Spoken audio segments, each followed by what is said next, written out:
Born in Olathe, Kansas. I won't tell you when, although it wasn't in the 1930s when this movie was made. But I was born at Olathe Community Hospital, which I think has changed now. I'm not sure that it's even the same hospital at the moment. And then I grew up in Kansas City until I was about 14, a little more on the Missouri side. Sorry about that, but I still stayed in Kansas City for that long. So I'm really happy to be coming home. I haven't been back in a very long time because, as you know, most recently I was living in Dallas, and now I've moved to Chicago to work with the Health Research and Education Trust. So I just wanted to let you know that I'm excited to be back home, and I'm excited to join you as a native Kansan. So what we're going to do today is I'm going to really provide you some information about why the time is now for your state, what some of the hospitals of the future really look like and what we're facing in healthcare today, some of what I'm sure you are familiar with and some that might be new. What are our key implementation issues to really move us forward in that quality improvement space and to increase and accelerate the pace of improvement, and what your opportunity is through the Hospital Engagement Network to utilize tools and resources that we're providing on the national level, that your Kansas Hospital Association and Healthcare Collaborative and Medical Society are going to be able to provide you, and then what you can do on your own at the hospitals. But one thing I wanted to just kind of begin with is to really talk about this healthcare value equation, and how, as you are probably familiar with, value-based purchasing is here and here to stay. Begins October the 1st of this year as part of the Affordable Care Act that was passed in 2010. And so what we're really moving forward on in healthcare and in our industry is what kind of value are we truly providing to our patients, and then also what kind of value are hospitals providing and our payers being able to get out of the services that we provide. But what is that value equation? And I want to simplify that for us. And I want us to encourage that as you have your conversations with the senior leaders and physicians and care providers at your hospitals, that you really remind them that value really is quality plus cost. It is not just looking at that bottom line in our hospitals. It is not just looking at have we increased our volumes, which is kind of the old way of looking at hospital admissions and whether or not a hospital is successful, but it also is improving quality. And that truly, as we improve quality, it will improve cost. It will make your CFOs happy. It will help us to increase the efficiencies for our patients, which is actually the most important thing, and decrease complications in our hospitals. So if you think about this in a very simple way, that value equals quality over cost, or quality plus cost, and when we put those two things together, we can do amazing things for our patients across the United States and throughout your hospitals in Kansas. What is that sense of urgency, and do we have a sense of urgency right now? I really believe that we do. As we know, we have a healthcare crisis going on in the United States, coupled with some external environmental factors like the economy, jobs, and things that are all issues right now, especially since this is an election year. But for this, let's focus on what can we do in the healthcare space. So in 3 years, which is really the length of this project, can we cause 1.8 million fewer injuries to patients and save more than 60,000 lives across the United States? Can we help 1.6 million patients recover without complication and hopefully spend more nights in their own beds and not have to come back to the hospital within 30 days or 14 days or 7 days? Can we prevent those readmissions from happening? Unfortunately, at one of our Baylor hospitals down in Dallas, we did have an unfortunate headline at one point, and I want to just tell you this brief story to give you just an example of one of the reasons that has inspired me to work on this project and to take on this amazing opportunity that we've been given. So we had a Spanish-speaking patient at one of our hospitals in Dallas who took his medication instructions and interpreted it a little bit differently than what we intended for him. The nurse had written on his discharge instructions that he should take his medication once a day. once he got home. However, this patient was a Spanish-speaking patient only. And as you can imagine and may know, what does the word once, or when you spell out ONCE, mean in Spanish? It means 11. So that patient interpreted his instructions to take his medication 11 times a day, which is what he did. So this is just an example of an adverse drug event. Just so you know, that patient is fine. They did not have any serious side effects, fortunately.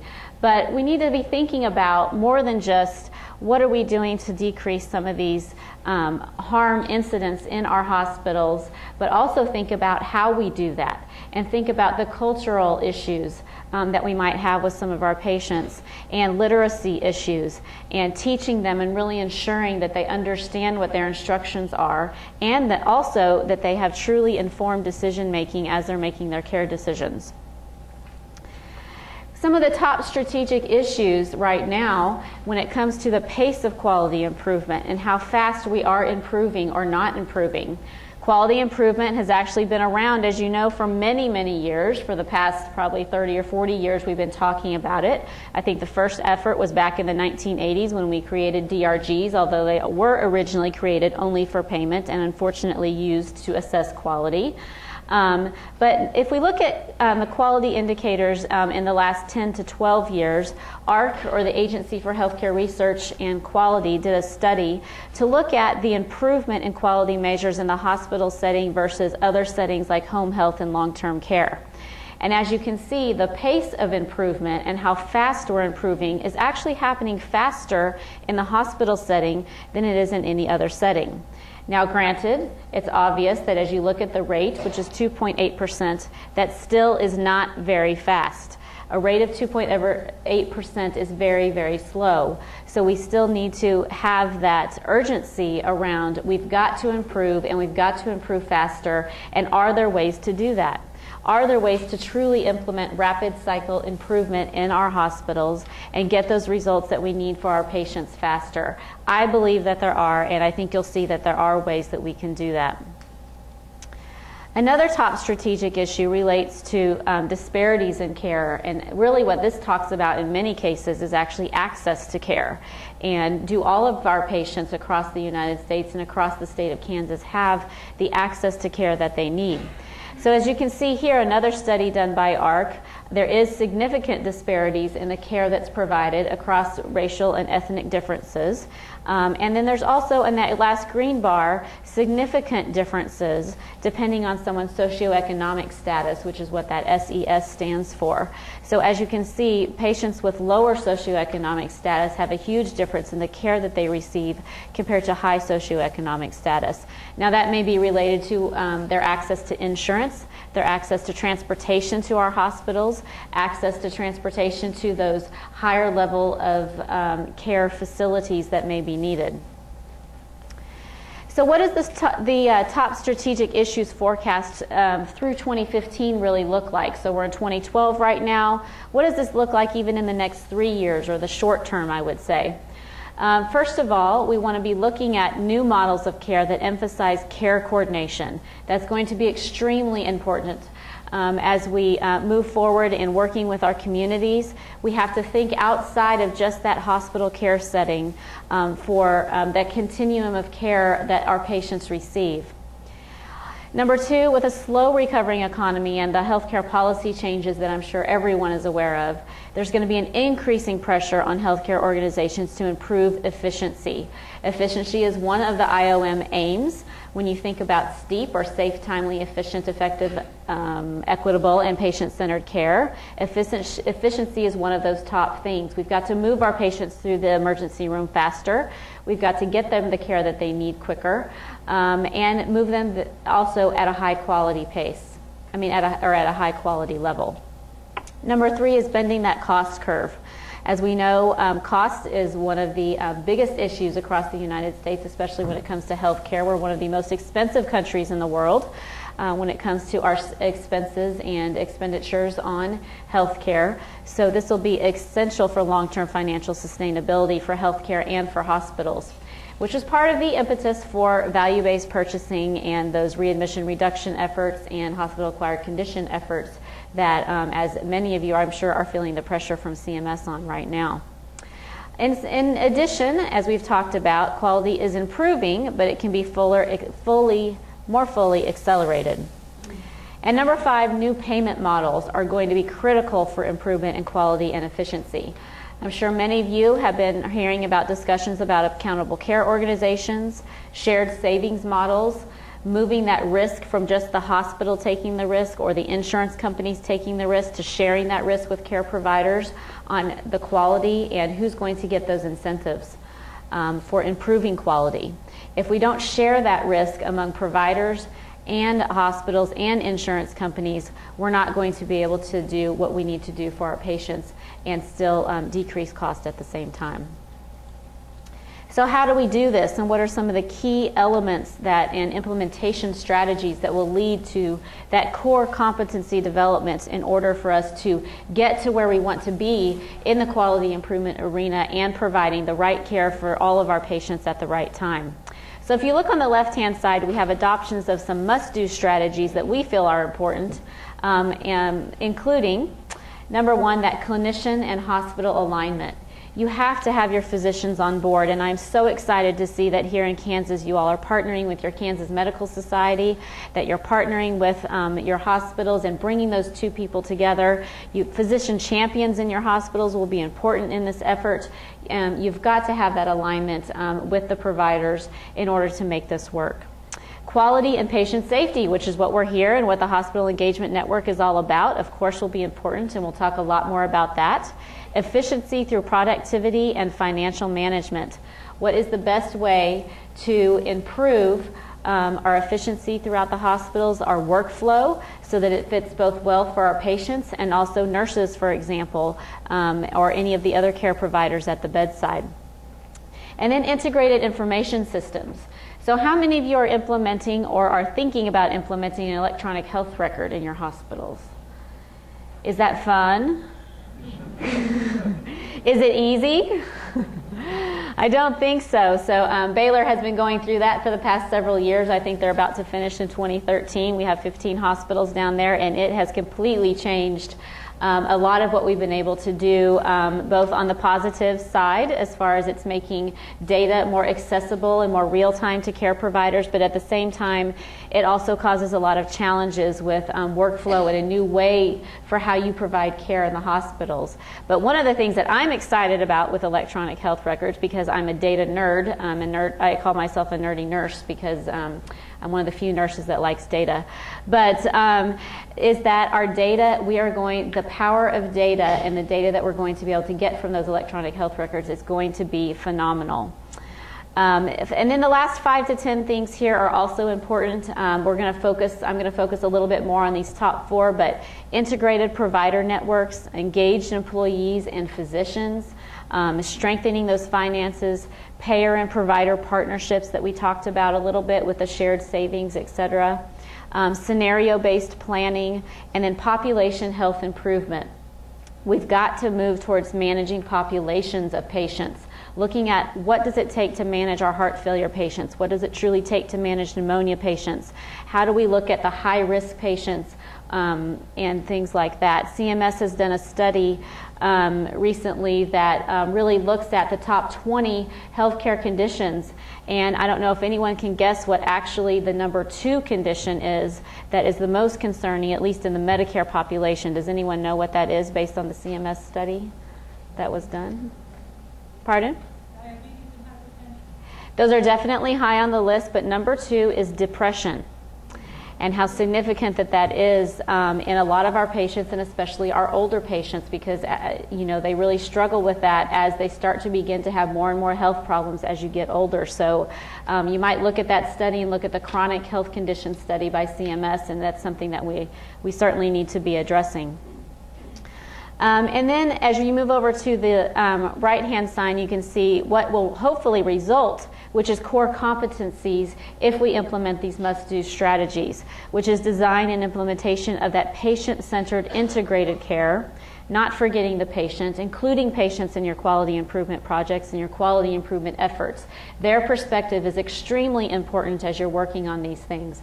How to prevent a fall and the perspective from a patient on how to prevent a fall will be extremely important as you move forward with any improvement effort or on any of these topics. Creation of accountable governance and leadership, which really looks at aligning incentives with what your goals are at your hospital, with what your goals are for those projects. Strategic planning in an unstable environment. I think everyone would agree we're in an unstable environment. We're not sure what's going to happen with the elections this year. We're not sure how that will impact healthcare or the healthcare reform bills that have been enacted. In addition, we have internal and external collaboration that hopefully will result if you implement some of these strategies. Collaboration with your community partners, with your nursing homes, with your LTACs, with your home health care, and then also other community resources that would be available to your patients post-discharge. Financial stewardship and enterprise risk management. I don't think you probably have any problem with having an emphasis on that from your CFOs at your hospitals, so I'm sure that one's quite covered well, but being able to work with them and getting them to understand and partner with you in seeing that quality improvement truly does help the bottom line as well in your hospitals, because if we can't improve the quality, decrease those complications, which do cost your hospitals more, and the more complications you have, then you won't have that capital or money that can help you keep your doors open and provide the services that you do want to provide your patients. And then utilization of electronic data for performance improvement. As we start implementing what we're calling e-measures now, they're going to look completely different from the currently manually collected measures, core measures that I'm sure everyone is familiar with. On the challenging side, it will be a learning curve to learn how to use an electronic measure. But on the positive side, there is going to be so much rich data that's going to be available once we get that fully implemented.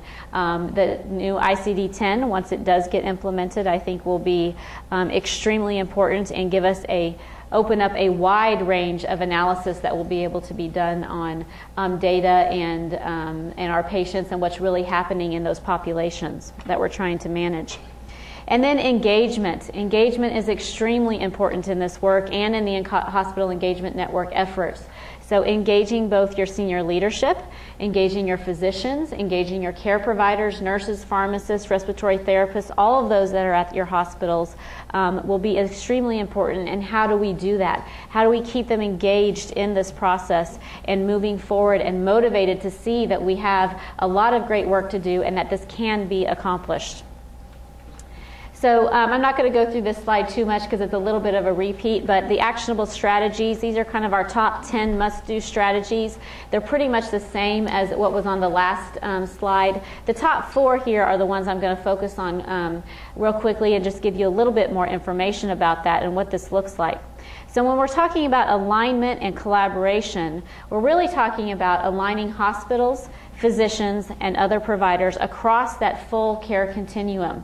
We can no longer just focus on the episode of care from when that patient arrives in our ED or arrives as a direct admit to our hospitals to the time of discharge and then just kind of think, well, everything will be taken care of after they leave, right?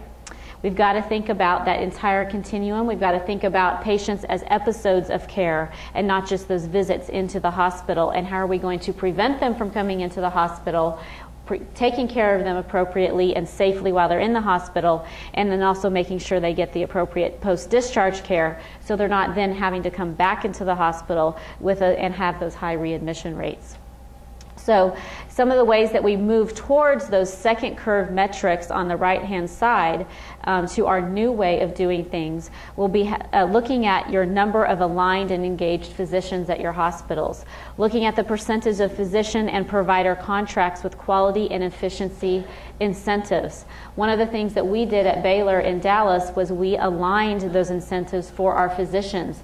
So by engaging, they were not necessarily employed by the hospital, but we did have physician champions that part of their contracts to work with us as a physician champion included incentives.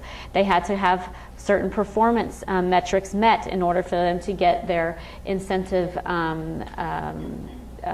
compensation for that. So I think that's really important. The availability of non-acute services, which we talked about, and I think in Kansas that's probably really important with the amount of rural health care that you provide here in this state. Distribution of shared savings and gains to aligned clinicians, the number of accountable covered lives, which will really be important in the ACO world, and then the number of providers in leadership. These are just some metrics that can help you, if you're looking at these things, to see, are you truly aligning and collaborating across the continuum with your hospital's physicians and other providers to provide the best care for our patients. Then when we think about evidence-based practices, I think we've heard this for a very, very long time, that utilizing evidence-based practices to improve quality is really extremely important in making sure that we standardize those care processes, and that there has been research that has proven that standardizing care processes, just like in other industries such as aviation, the Toyota model, that really does improve the quality of care and help prevent errors and harm in our hospitals. Some of the ways to look at if you're doing that would be effective measurement and management of those care transitions. When we're talking about whether it's a care transition from a different level of care in the hospital, if it's a patient that was in the ICU and then they're now moving to, they've gotten better, so they're moving to telemetry or they're moving to med-surg before they go home. Or if we're talking about a care transition from the hospital, then back to that primary care physician, and ensuring that we have communicated with those physicians on what the plan was, what happened to them while they're in the hospital, and then keeping those records continuous and being able to see that full history of the patient. Management of the utilization variation. As you know, I'm sure that your case mix and your utilization teams, utilization resource teams in your hospitals are seeing lots of wide variation, and we're seeing that across the nation. Wide variation of how long patients are staying in the hospital for the same diagnoses. So that's going to be extremely important. Changes in preventable admissions, readmissions, ED visits, and mortality. There are best practices to do this. We have a lot of this information in the change packages that you will see later today, or that you may have seen on our website or as part of our webinars we've been holding already. But there are ways to prevent these things. There are ways to decrease the amount of readmissions and then those ED visits, although I am fully understanding of the reality that it is difficult, but I think that we can do it. Those reliable patient care processes. If any of you are attending our fellowship, we do have an entire track on reliability science and how you really put that into providing a safe patient culture in your hospital. And then active patient engagement in the design and improvement, and I briefly touched on that a moment ago. Then when we talk about efficiency, that's the third really important strategy that I want to talk about with you today. So improving efficiency through productivity and financial management. I'll be the first to admit that finance is not my strong suit. It's not my forte. I do know it's important. My background's nursing, so but it is important. If we look at those expenses per episode of care versus just the visit, as I talked about, that will be important. The shared savings or financial gains from performance-based contracts, and not just a contract to provide a service or provide it based on what it cost to provide the care to that patient, but also was the quality, high quality care, not just what was the cost to provide that care. Have detailed targeted cost reduction goals will be important, and then management to the Medicare margin. And as we know, Medicare reimbursement and Medicaid reimbursement is changing very quickly. In 2014, Medicaid coverage is going to significantly increase, so I know that's going to impact your hospitals significantly as well. And then integrated IT systems, developing those integrated information systems, having an integrated data warehouse, or at least an information system. So I don't want to give you the impression that every hospital or every system has to have that fully complex, gigantic data warehouse in order to get data, but having at least integrated information systems so that when a physician is treating a patient, they can actually see all aspects of what's going on with that patient. So whether it comes to their labs or their history or what's actually been happening that day with the patients and what medications they're on, what they're allergic to, etc. That's what I'm talking about when I'm talking about an integrated information system. the lag time between analysis and availability of results. I'm sure you all would agree that, for example, hospital compared data is great to get some benchmarking, but is it just a little bit old?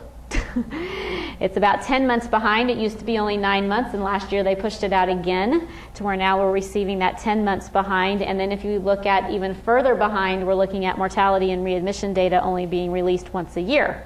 So how helpful is that? Not very helpful. So we've got to get and come up with some solutions locally at our hospitals to get some real-time data back to our providers at the point of care so that they can improve the care while the patients are in the hospital.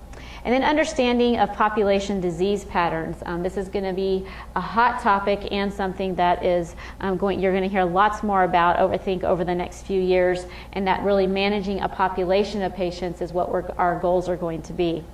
And then use of health information across the care continuum and community. How are we sharing that information between the hospital, between your nursing homes, your LTACs, or any post-acute care, home health, the physicians as they go home? That real-time information exchange, we just talked about that. And then the active use of patient health records and being able to see if a patient does come back into our hospital, are we able to see what happened to them the last time they were in our hospital? One, so that we can ensure that we've got that continuity of care across their experiences with us. So the top 3 key implementations to consider are really focusing on accelerated quality improvement and how might we do that. And we're hoping that you'll see that the Hospital Engagement Network is one of those ways that you can do that, and a very significant way that you can do that. Focusing on decreasing unwarranted variation in utilization. And number 3 is better care coordination across the continuum of care for our patients. And then we want to talk a little bit about spread and how important spread is to improving quality. And spread can be thought of on a small scale. It can be thought of as we talk about when you're designing your test of change as you begin your improvement projects with just testing it on 1 patient. And then if that works, let's test it on 5 patients. And then if that works, let's test it on the whole unit. And then if that works, hopefully, let's test it across the hospital. And then let's share across our hospitals across the state of Kansas. And then as you guys share your successes and then also your challenges with that, we want to spread this across the United States. So spread has a wide continuum of being able to do this at the local level with just 1 patient and all the way up until all the way across the United States. And just so you know, we're going even past the United States because Puerto Rico is one of our states as well as a U.S. territory. And they have 63 hospitals in the Hospital Engagement Network that we're working with as well. So what does this look like as a framework for spread? This has been adopted from the Institute for Healthcare Improvement, or IHI, in Boston, Massachusetts. It really starts with, as you can see at the top, leadership and making sure that this topic of spread and quality improvement is a key strategic initiative for your senior leaders, your CEOs and your top leadership CFOs and your CNOs and everyone at your that's in leadership positions at your hospital. That the goals for leadership and the incentives are in line so that you have that sponsorship for these efforts in your hospitals. And then that the day-to-day managers are identified who will be leading these efforts.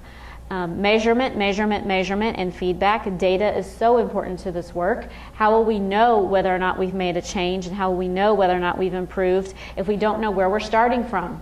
So you need that baseline data to really see what are our infection rates, what are our VAP rates, what are our falls rates in our hospitals, and then as we can move forward, we need to collect that data so that we can see, are we improving? Is there variation in the care that we're providing? Where is that variation coming from? And then how are we, and then let's celebrate those successes. And the only way to do that is to see the measurement and provide that feedback back to the teams that are working on these efforts. When it comes to your setup, you need to make sure you know your target population. Start with your adopter audience. You don't want to start with your laggards who aren't that interested in this. You want to start with those people that are excited about improving care for your patients. Getting those key groups that will make those adoption decisions and then those initial strategies. And then knowledge management. We need better ideas for improving these things. We have a lot of those, hopefully, that we're helping you with through the change packages. You'll find a lot of ideas that you can test in your units to improve in these different areas. And then look at successful sites. Reach out to each other. We want this to be a networking opportunity. Use today as an opportunity to really share with each other. Meet people from other hospitals that you haven't talked to before that have the same type of demographics that you might have, and see what their challenges and successes have been. And then that social system. So who are your key messengers at your hospital? Is it the charge nurse? Is it the nurse's aide that is a great messenger for building that motivation and morale in your hospital to improve these things? And then in your communities as well, and transition issues, and then technical support. This is just a little bit to do. I know that. I know it's just, a little of these few things you can do, and I'm sure it'll be all fixed in about a month. But I'm just trying to emphasize that this is really a framework for you to start from. I'm not saying that any of this is going to happen tomorrow, that you're going to have this all solved in a week, but at least this gives you a framework of somewhere to start from, and to start being able to emphasize that spread is really important. And the need for that is, for effective spread is important. Otherwise, we won't be able to sustain these improvements. I'm sure some of you have probably experienced where you've had this great improvement on a unit, you've decreased your falls, and you're almost down to 0, and then what happens 3 months later? Your falls are back up again. So we need to really focus on how do we, once we've implemented these things, are the implementations permanent changes? Were we able to actually get the policy changes that ensured that this happened? And also, in your hospitals, does anybody have turnover in staff? Or do they all stay for like 20 years? They all kind of turn over a little bit, right? So that's the other piece when we're talking about spread and sustainability, that in sustaining that, you've got to have plans in place so that even if certain staff leave, these processes will still stay in place. And as you onboard new staff members, they understand how you're working towards continuing to improve this.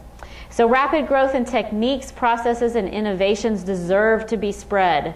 And I should have asked you this question before I showed you the answer on the slide, but how long does it take in the United States to actually implement something that has been proven in research to work in the clinical area?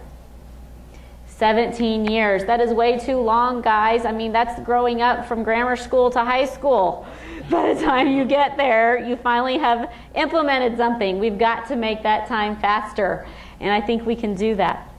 Substantial investments are being made in spread at the organizational, state, regional, and national level. So that's why this matters, extremely important. This is the first time in our nation's history that the government has put this many dollars towards quality improvement efforts across the United States. We have our folks in Alaska who have never been able to work on quality improvement efforts before because many other hospitals are actually 2,500 miles apart in the state of Alaska. And to get to the hospital, you can't drive there and get in your car like you can in Kansas. You have to fly there. So this is a new challenges and a new day for us. But guess what? Yesterday the last 2 days we had our fellowship in California, and we had 5 people from the state of Alaska who made the long 9-hour trek to get there. And so we're actually moving forward with things in places that we have never been able to do this before. So this is just extremely, extremely exciting. So what are some of the factors that affect spread that I'm sure you all are familiar with and are experiencing at your hospitals? Those external environmental factors. Is the Healthcare Act affecting you at all, or impacting your reimbursement a little bit, or any of the reporting requirements that you may have now with hospital compare or value-based purchasing? HCAPS is thrown in there as well, and improving the patient experience. You have environmental, I'm sure you're getting a lot of pressures from your insurance companies as well to improve, and how much they're going to reimburse you for that. Environmental factors like the EHR incentive program, and trying to implement that at the same time as ICD-10, as hospital compare measures and everything else. Fortunately, I think ICD-10 has been postponed, but at least they thought about that a little bit before they finalized it. And then what do you hope to spread? So let's be real clear about what your goals are. So as you're working on these things and you start to develop your aim statements for your projects, make sure that you understand clearly and communicate clearly what those goals are. If that's not clearly communicated and your vision for improving quality improvement is not clearly communicated, that will affect whether or not you are able to spread this throughout your hospitals. And then who is your target audience who must adopt this? I mean, if you're working on reducing early elective deliveries, are we going to talk to the med-surg folks probably? Are we going to be talking to case managers? Not necessarily. That's probably really more of our readmissions areas. So who must adopt this? Is it a physician that needs to make sure and adopt this? Is there surgeons that need to adopt this for safe surgery care? So let's be sure that we've got a clear audience on who must adopt this. And then what are your internal organizational factors? And I think one of the biggest things to focus on here is the culture within your organization. Do you have a culture of safety? Do you have a culture that everyone is thinking about, that what we want to do is provide the safe care every time to our patients? And now what I really want to get into is talking to you about what your opportunity is through the Partnership for Patients program that CMS started in April of 2011. And part of that Partnership of Patients program, they have established the Hospital Engagement Network, which is what we're here to kick off today in the state of Kansas as well. So what are Hospital Engagement networks? We are affectionately called HENS. And so on my first day at HRET up in Chicago at the American Hospital Association offices, I had a very sweet HR lady that delivered to me a gift. And so what I have on my desk now is a hen. She actually found a stuffed hen when she was shopping that weekend and thought it was appropriate. So we are affectionately called hens. Not sure we're all thrilled about that, but even in Arizona, when they had their kickoff a week or two ago, they had little eggs, like Easter eggs for kids, sitting on all of their tables. And so they were using that as part of their theme. So we can still have fun with this, even though hen sounds kind of funny. But so in December of 2011, which was really only just 6 months ago, CMS and the Center for Medicare and Medicaid Innovation awarded 26 contracts across the United States to operate hospital networks across the country that will make patient care safer. The American Hospital Association was awarded one of those contracts through the Health Research and Education Trust, which is a sub-entity of the American Hospital Association. We were awarded the largest contract, $75 million. To work with 34 states, including the state of Kansas. You're one of our largest states, so we are excited to be working with you to help you in developing these things here. So some of the goals here were to really, for any of the HENS, whether it's ours or the other ones that are across the United States, are to develop those learning collaboratives. And collaboration is key here. We've got to work together to make this happen. You can't do this alone, and I want you to know that you're not alone in doing this. So when you have struggles, we've got resources to help you, and Kansas has resources to help you in moving this forward. These are also another goal for the hospital engagement networks are identifying solutions and strategies for improvement and then to spread them. So what are those key strategies? And we have change packages and improvement advisors, and one of them, Dr. Tremaine, will be speaking to you here in a moment from Cynosure Health in California. You do have an improvement advisor assigned to your state that is working with Kendra and her team to help advise you as well, along with staff from my team in Chicago, so you have some resources there. And then providing that intensive training program and technical assistance, and I'll give you a little bit of information about that in a moment.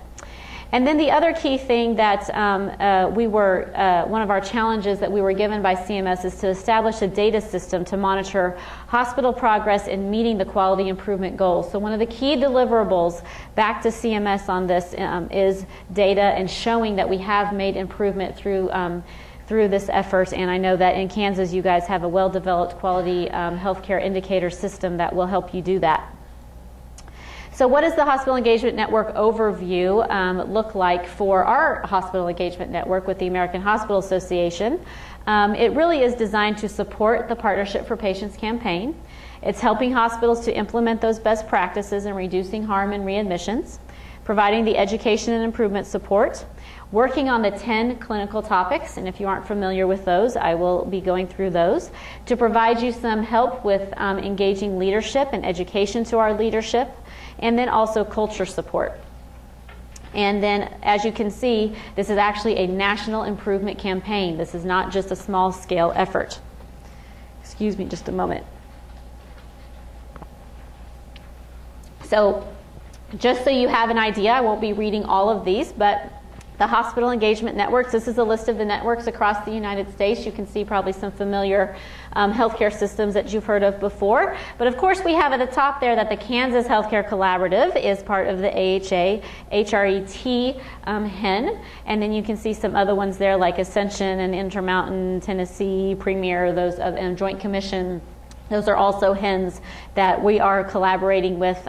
We actually collaborate with them on a weekly call from the HRET perspective and just kind of see what the other HENs are doing and learning from them as well.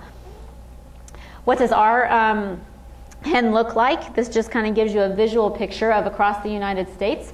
We're working with 34 states, so you can see that our HEN and the one you're part of is actually covering quite a large span of the country, including, as you can see down there, Alaska, and we even have Puerto Rico down there in the corner. So you're part of and right in the middle of a very large effort here, and over 1,600 hospitals that are included in this effort. So it's a very large, large project and improvement campaign. So what does kind of our overall strategy framework look like? And I want you to really focus on this middle piece here, which is that peer-to-peer learning. We cannot do this without learning from each other. So you guys have to talk. You have to say, how do you do this? How are you having success in these certain areas? How are you having success with preventing falls or reducing adverse drug events? And then what are your challenges as well? So I encourage you that when you are offered those networking opportunities, whether it's on webinars or conference calls or here today during lunch, talk to each other, share your successes, spread those successes. We want you to share your tools. Some of you probably have great protocols for preventing falls or preventing pressure ulcers and policies that have worked in your hospitals or policies that stop those early elective deliveries before 39 weeks of gestation. And then we have implementation strategies that we're going to be sharing with you and have for you and available on our website. HRET is really there to provide that national support structure and resources for you, and then also the networking that we just talked about, and so that you can build those relationships with others that can help you. So what are the main Partnership for Patients goals? We call them the 40-20 goals. We want to, number one, keep patients from getting injured or sicker. We want to reduce the preventable hospital-acquired conditions by 40% over the next 2 years. Just so you know, this contract is a 2-year contract that goes through the end of 2013, and then there's a 3rd-year option that goes into 2014, which we are planning to get. We just don't have the final word on that, but we are planning for this to go through 2014. And then hopefully, as you can see, that will save many injuries to patients and lives. And then the second main goal is helping patients heal without complications. So we want to reduce those readmissions by 20% over the next 2 years from whatever your baseline currently is. So what are the HEN clinical topics? You're probably familiar with this already, but I just wanted to be sure that in case anyone wasn't. We want to prevent readmissions.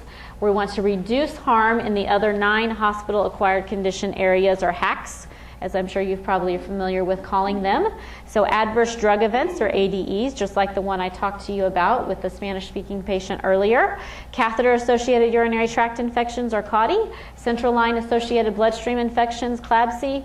Ventilator-associated pneumonia, VAPS. Surgical site infections and safe surgery. So just so you know, our focus is also on safe surgery, such as the safe surgery checklist, so not just the surgical site infections. Obstetrical adverse events and specifically early elective delivery. CMS has really wanted us to focus initially a lot on early elective deliveries and reducing those pre-39-week deliveries. Injuries from falls and immobility, reducing pressure ulcers, and then also venous thromboembolism, or VTEs. So what does kind of our improvement capacity structure looks like, so that you can kind of see at the national level how this is all being put together and how it fits with you and your state? I'm going to start at the bottom in explaining this. The AHA HRET Hospital Engagement Network team, we're the national team in Chicago that basically serves as kind of the basis and the support structure for all of this and kind of guides you through this process. And then what we have here is a comprehensive data system that we've developed, You all will not have to worry about this specifically. Your Kansas Hospital Association and Healthcare Collaborative will be taking care of this piece for you. We have some states that do not have the capability that you have in Kansas as far as collecting that data, so we have created a data system that our hospitals can directly enter their numerators and denominators and measures into so that we can collect that data and then look at that on an aggregated basis. You also have as a resource to you the Cynosure Improvement Advisor, and Dr. Tremaine is one of those from the Cynosure team in California. So your improvement advisor for your state is also available to you, and I'm sorry, Kendra, I don't remember. Pat, thank you. There's 9 of them, so I'm keeping track of which one is in which state, but Pat Vasco is your improvement advisor. And then we also have partnered with the Institute for Healthcare Improvement, or IHI, and they're really helping us and serve as the faculty for the fellowship programs that we are offering. And then we move to the State Hospital Association across the United States and here in Kansas. So they are also a resource to you. And then, of course, we have at the top, because the most important people here are you and the hospitals or hospital systems that are working on these improvement efforts. And for you, we have designed an Improvement Leader Fellowship Program and also collaborative efforts or collaborative teams that are working on each of the 10 topics as well. So that really is kind of our basis for our overall main goal, besides the 2 40-20 goals of actually improving the performance in these areas. Are really our main goal here is to increase the improvement capacity across the United States, bring quality improvement science, information, and education to people who have never really learned or know how to work on quality improvement projects and improve safety in their hospitals. So this is kind of the structure, and hopefully gives you a nice visual of what this looks like at a high level. So let's talk about the fellowship, and I would encourage you to please attend this if at all possible. It is a free program, and we're offering it in several different cities. But let's talk about what the design looks like first. So what we've done is we've taken the IHI model for improvement, which is a very simple rapid cycle improvement model. As you can see, there are 3 questions here, basic questions that you want to ask yourself with any improvement project, which is what are we trying to accomplish? How will we know that a change is an improvement? And you need to collect data to know that. And then what change can we make that will result in improvement? And then how do you make those changes, and how do you test those changes to see if they work? You do that through the Plan, Do, Study, Act, or the PDSA cycles. And so that model is what's going to be taught in much more detail throughout the fellowship program that we've designed.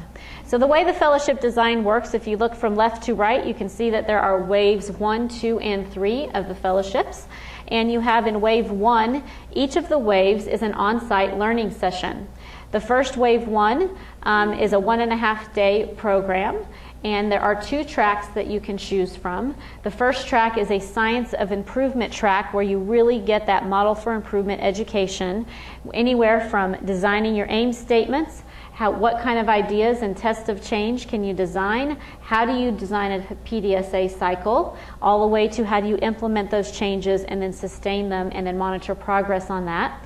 And then the second track in the fellowship program is called a Reliability of Science track, that really gets more in-depth to designing reliable care processes, so that as we deliver care to patients, that it is delivered at the right time, in the right place, in the right patient, and the right way every single time. That's what we're talking about when we're talking about reliable care processes. So that is the second track. I don't know, I think some of you did attend the Chicago Fellowship and hopefully found that helpful. We are also offering this, we just had another one, the Wave 1, we're offering it in 4 cities basically, and in the 4 cities the fellowship looks exactly the same. The agenda doesn't change. Wave 1 for the next fellowship will also occur in Denver at the end of the month. So I think some of you may be going to Denver since that's closer here. So that happens June the 26th and the 27th. In Denver, so you'll get this Wave 1 session in Denver if you're planning to attend that. And then the second wave and the third wave are actually 2 full days. that will also offer different tracks. We're designing Wave 2 right now. It's going to include a lot more information from other hospitals and hospitals sharing on how they're having successes in these areas. It's going to include some, I don't know if any of you are familiar with team steps and working on teamwork and how do you do that to really engage a team to quality improvement. It's also going to include some time for networking with affinity groups, and one of the main affinity groups that I think will be important to your state that we actually are going to be utilizing Kendra to help us lead is the Rural Health and Critical Access Hospital Affinity Group, because we know that rural health hospitals and critical access hospitals have unique needs. You have very low census, and so how do you focus on all of these topics when you have just a few patients at a time coming through your hospitals? So that's going to be part of Wave 2, and then also we will have some affinity group calls and webinars and things like that besides the on-site sessions. And then in Wave 3, it'll just be more, we haven't designed that session yet, but that'll occur later in the year, and we'll have some more content pieces, clinical experts there to help you learn more about the science of improvement. And then in between each of these waves, we have what we're calling action periods. So this is where you guys get to do the fun part and work on this improvement effort back at your hospital. We want you to do resource sharing, participate in the listservs that we've designed for each of these topics so that you can share across the United States and across your state the successes and challenges you probably are having, or we know you're having with these efforts.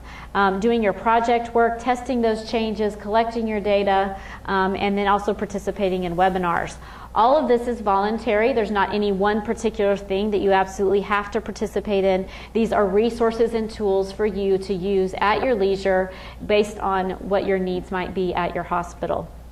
And the action periods really are pretty much the same, and then there'll be a wrap-up kind of at the end.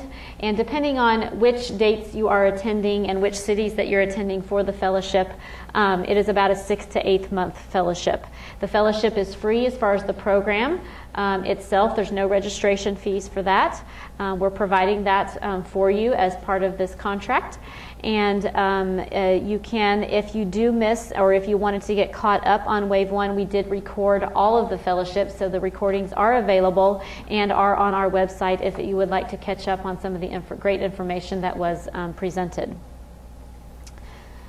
And then what do our collaboratives look like, and what is the difference? So the collaboratives are really focused more on that content piece. So the fellowship is really focused on the quality improvement science and how do you implement that regardless of the topic. The collaboratives are designed to really focus on the content of each of the 10 areas. So we have the HEN topic there on the left-hand side. We've identified clinical experts, national clinical experts in these areas, whether it be falls, pressure ulcers, central line infections, etc. And we have paired them also with improvement advisors from the Cynosure team, and we have developed change packages that really tell you and give you those ideas and drivers and implementation strategies to improve the things in these areas. We do have learning sessions for the collaboratives if you choose to participate in those, or you may have learning sessions here within your state. So the learning session 1 did occur in May. We had HEN Week in Chicago, April the 30th through May the 4th. And we focused on having some experts that provided the visions for what is ideal care in that particular content area. We talked about the model for improvement overview, gave overviews of the change packages, the teams, and had teams help you design those first tests of change. But don't worry if you weren't able to attend in May. This was also recorded, and we have also all of the change packages are already on our website. So you can access any of these change packages at your leisure so that you can see what we're recommending as possible resources to you for improving in these topic areas. The second learning session will occur back in Chicago in August, in the middle of August. Where we will be offering more information on these collaboratives and these content areas. Then action period 2 will happen again, and as you can see, the action periods here look very similar to the action periods for the fellowship. So we're trying to tie these together to where the fellowship projects and collaborative projects are really the same.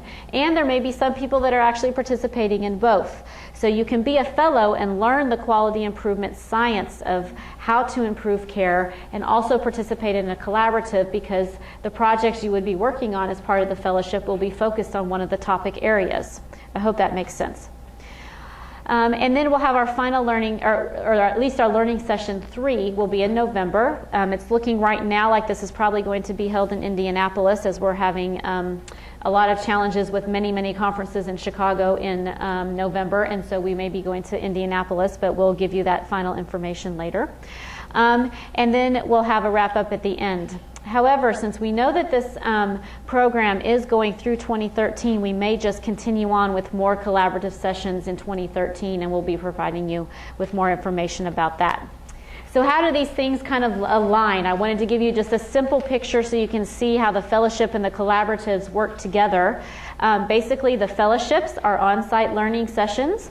The collaboratives are on-site learning sessions. The fellowships are focused on quality improvement science and teaching and learning how to actually work on improvement projects regardless of the topic. And then the collaboratives are really focused on having content experts there to give you specific information on how you would improve care in a specific topic area like falls, pressure ulcers, etc., any of those 10 areas. And then we bring those together by having action periods in between the learning sessions where you're working on your projects, participating in listservs, participating in your test of change, working on maybe progress reports as a tool to help you monitor things, and then data submission and webinars. So I hope that makes sense. Are there any particular questions? Do I have time for a couple of questions right now? On this, are there any questions about the fellowships or the collaboratives or kind of how they work? I know that you're also doing some efforts, I think, in Kansas and on how the Kansas efforts will work and the topics that you're focusing on here, but these are at least the resources that we have at the national level. Yes, back here.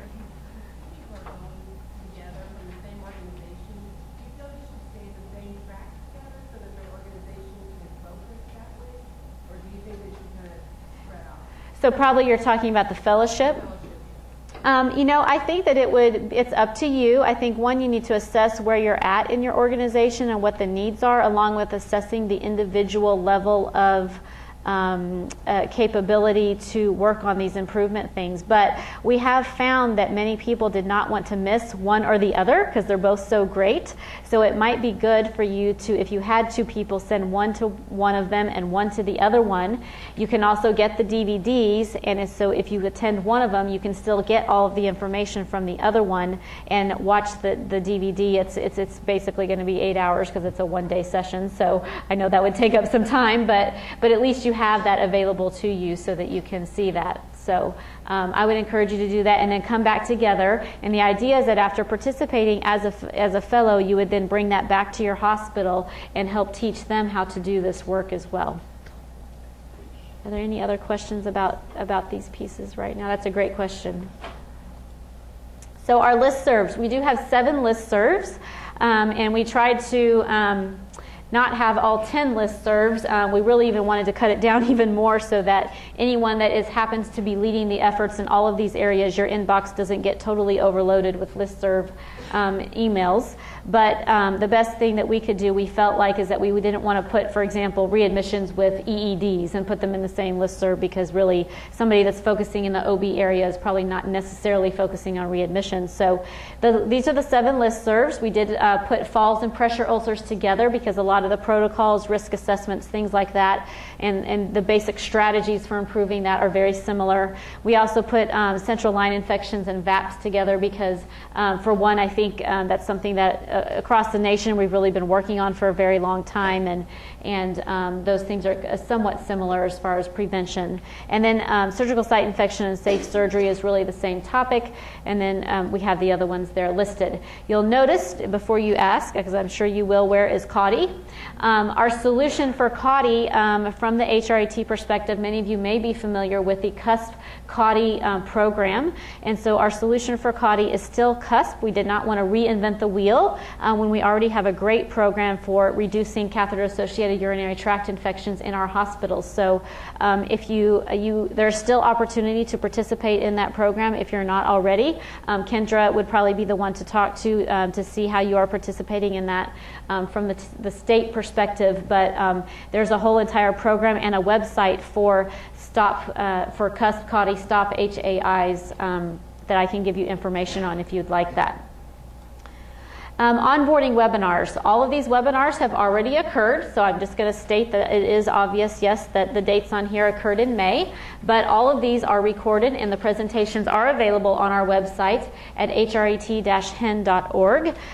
When we talk about onboarding and getting a team started on a project, we're really talking about giving you some more general things that would be helpful to you starting a team and being able to move forward with your project. So we had a presentation and an onboarding webinar that in these 3 topical areas. One of them was measurement and run charts for improvement. This was an excellent, excellent webinar provided by Dr. Bob Lloyd from IHI. Many of you may have heard him before, but he does excellent explanation of really how to dig into collecting data, how do you design a run chart, and how do you look at a little bit of statistical process control as well. And so this is an excellent webinar. If you can go back and look at that, his slides are wonderful. It gives you great information on measurement and how to really look at that for your projects. Then we had Dr. Bruce Spurlock from Cynosure Health, who did one on teamwork and team formation, which was very good as well, and talks about how you really work with your teams, who needs to be on your teams, and how do you motivate those teams to continue forward on these efforts. Then we had an engaging leadership webinar on May the 30th that Dr. Malik Joshi, our president for HRET and the overall project director for the AHA Hospital Engagement Network program.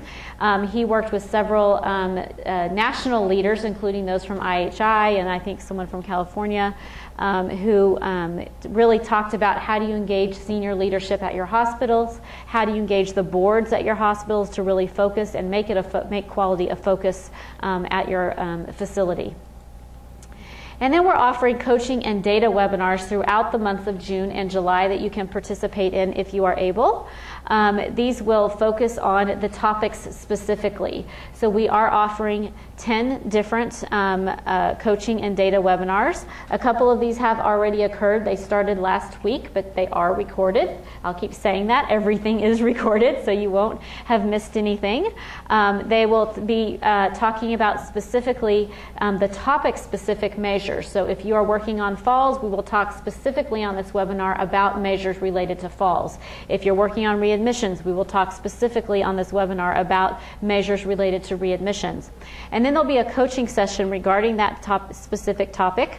We'll have hospitals that present some of the test of changes and lessons learned and barriers that they have done since Hen Week or in their past experience on those topics. And then there will be question and answer time where you have those national experts available to you so that you can learn from them as well. And by the way, the schedule for all of those are on our website, so you can go back and look at the ones that have already occurred. I think readmissions, early elective delivery, and ADEs may have already occurred, and then the other ones are coming soon. So then we have collaborative change packages. These are all on our website, so you can go through these. There's a one-page overview of each of the hospital-acquired conditions, and you can see that information there, a driver diagram, and then a change package guide, along with a subject matter expert list. So if you want to tap into those subject matter experts for any questions you might have on that topic. These change packages are located on our website, and here's the address for that here.